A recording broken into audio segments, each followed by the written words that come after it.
Bienvenidos a un nuevo vídeo del canal de piezas.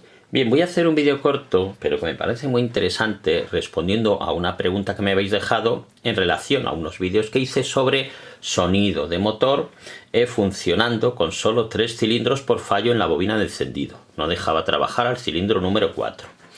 Alguien me ha preguntado que cómo sabía que el problema venía de la bobina de encendido.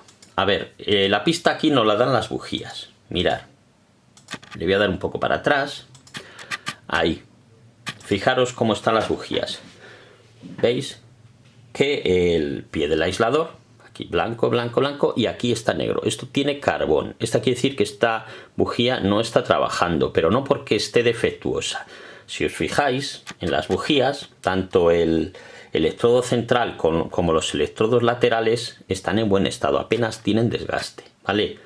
Aquí ya nos indican que las bujías trabajan bien. Claro, al trabajar 3 de ellas nos indica que a la bobina de encendido le está llegando corriente, con lo cual el problema viene de la propia bobina de encendido. Que podía haber sido un fallo, en vez de la bobina de encendido, de uno de los cables que sale de la bobina hacia la bujía.